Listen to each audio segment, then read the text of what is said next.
본문을 가지고 성도의 구별된 역할이라는 제목으로 말씀 증거하겠습니다. 스승 엘리야로부터 영적 승계를 받은 엘리사는 이제 본격적으로 선지자로서의 역할을 시작하게 됩니다. 선지자로서 그는 스승이었던 엘리야보다 참 많은 사역들, 이적과 기적들을 베푸는데요. 오늘은 특별히 여리고와 베델이라는 두 지역에서 엘리야를 대신한 엘리사가 선지자로서의 기적을 베푸는 장면들을 우리는 볼 수가 있습니다. 오늘 여리고와 베델이라는 지역은요, 엘리야가 승천을 앞두고 그가 마지막으로 순회했던, 돌아보았던 선지 학교가 있었던 지역들입니다. 엘리사 역시도 사역을 시작하면서 선지 학교를 중심으로 해서 그 지역들을 돌아봄으로 사역을 계승하는 것을 볼 수가 있지요. 첫 번째 이적은요, 여리고의 좋지 않은 수지를 정화시키는 것을 볼 수가 있습니다. 엘리사는 물 근원으로 가서 소금을 던지며 내가 여리고성 물을 고쳤다는 여호와의 말씀을 선포를 통해서 수지를 정화합니다. 당시에 우상 숭배가 만연했던 그곳에 독소와 같았던 이 우상 숭배로 인해서 결실을 맺지 못하는 그 지역을 엘리사가 앞으로 어떤 사역을 감당할 것인지에 대해서 우리에게 암시해 주는 것을 볼 수가 있지요. 또 다음으로는 두 번째 이 베델이란 지역에서 어떤 사역을 감당하는데 42명의 이 아이들이 암곰에 의해 죽임을 당하는 것을 우리가 볼 수 있게 되지요. 우리는 이것을 개인의 감정이나 아니면 복수로서의 어떤 사건으로 우리가 볼 수 있는 것이 아니라 이 베델 아이들이 보인 태도는요, 엘리사 개인의 인격에 대한 모독이기보다 이따가 말씀드리겠지만 하나님에 대한 인정하지 못하는 모습들인 것을 보고 엘리사는요, 그들에게 심판하는 것을 볼 수가 있습니다. 여기서 23절에 작은 아이들이라고 표현된 것처럼 사리를 분별하지 못하는 소년들이었습니다. 그러므로 엘리사는 하나님을 대신하여 저주를 선포한 것인데요, 하나님은 엘리사의 저주에 따라 심판을 하셨습니다. 이렇게 볼 때 이 두 이적, 이 앞에서 말씀드린 여리고에서의 이 수지를 정화시키는 이적이나 또 베델에서의 심판하는 이적을 통해서 엘리사의 선지자 사역이 이스라엘 백성들 가운데서 주는 의미가 있습니다. 순종으로 말미암는 축복이 있고 불순종으로 말미암는 저주가 있다라는 것을 오늘 성경은 우리에게 도전하고 있는 것입니다. 자, 이렇게 엘리사가 이 두 가지 이적을 통해서 오늘 본문 말씀 우리에게 주는 영적 교훈이 있는데요, 몇 가지 살펴보도록 하겠습니다. 첫 번째는 하나님을 향한 절대적 순종이 기적을 부른다라는 것을 우리에게 도전하고 있습니다. 20절에 보면 엘리사 선지자는 새 그릇에 소금을 담아 가져오라라고 명합니다. 여리고 사람들은 엘리사의 명을 따라서 그대로 행하지요. 그런데 이러한 엘리사의 지시는 사실 여리고 주민들의 입장에서 보면 조금 납득하기 어려운 지시일 수도 있습니다. 왜냐하면 소금이 물을 정화하기보다는 오히려 더 악화시킬 수 있기 때문입니다. 사실 물이나 식물에 소금을 뿌리면 이 생물이나 식물이 죽는 일이 허다하지요. 그런데도 여리고 주민들은 엘리사의 지시가 떨어지자 이런 반구하지 않고 엘리사의 능력을 조금도 의심하지 않고 소금을 가져오는 순종의 모습을 보이고 있습니다. 그 결과 그들이 염려하고 걱정했던 문제가 해결되는 것을 보게 됩니다.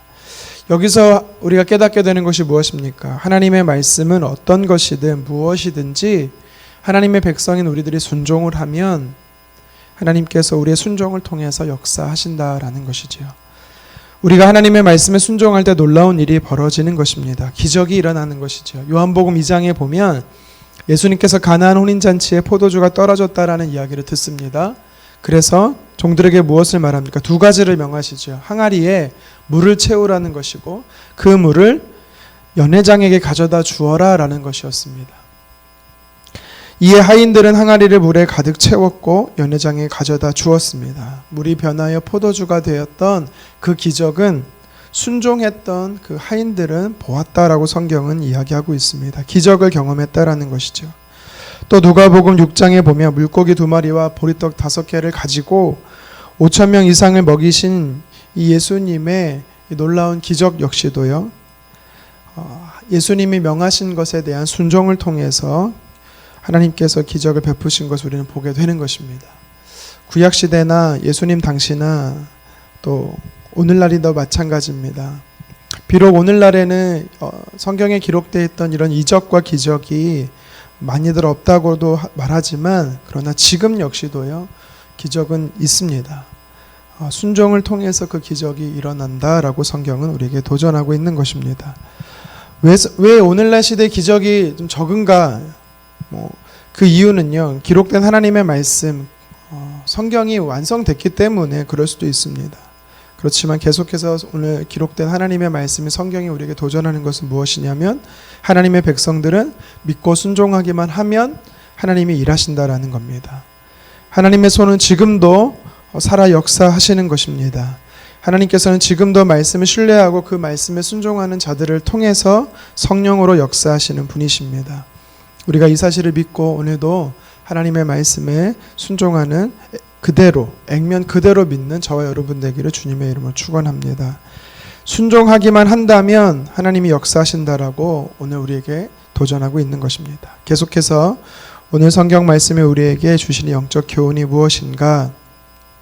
하나님을 경멸하면 반드시 심판이 있다라는 것입니다. 이것을 다른 말로 하면 하나님의 백성들은 하나님의 영광을 드러내야 한다라는 것입니다. 오늘 23절 하반절에 보니까 베델의 작은 아이들이 엘리야를 향해서 대머리에 올라가라, 대머리에 올라가라 조롱하고 있습니다. 사실 이것을 보면은 그 엘리사의 신체적인 조건에 대한 약점에 대해서 사람들이 조롱하는 것으로도 볼 수가 있습니다.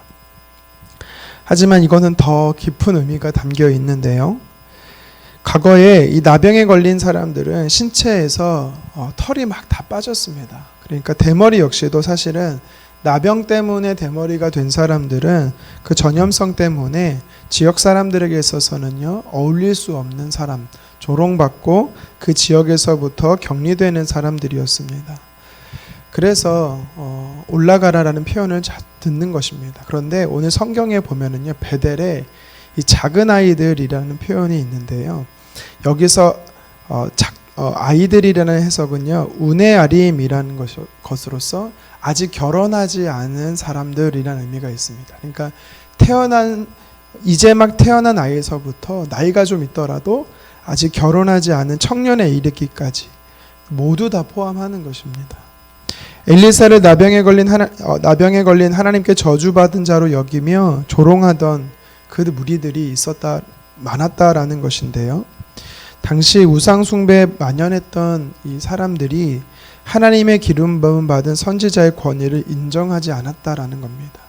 나병을 구분을 하지 못했던 것이 아니라 이 베델이란 지역이 어떤 지역이냐면, 물론 신학교가 있었던 지역이긴 하지만 그 지역은요, 북이스라엘의 초대왕 여로보암이 단이란 지역과 함께 동일하게 우상숭배 제단을 쌓았던 지역입니다. 오랜 역사 동안 우상숭배가 만연했던 지역이 바로 베델입니다. 상당히 영적으로 타락한 도시였죠. 엘리사를 향해 저주의 말을 퍼부었던 이들은요, 그냥 사리를 분별하지 못하는 젊은 사람들, 청년들이 아니라 우상숭배에 빠져 하나님의 신앙을 거부하고 있었던 자들임을 이야기하는 것입니다.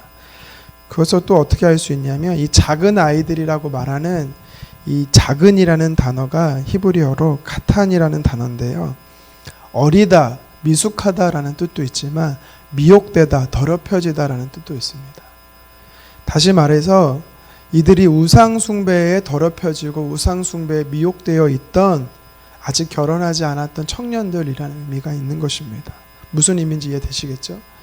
우상숭배에 빠져있던 이들이 계획적으로 베델에 왔던 엘리사를 향해서요, 저주하고 그의 선지자적 권한까지도 인정하지 않고 있는 모습들인 겁니다.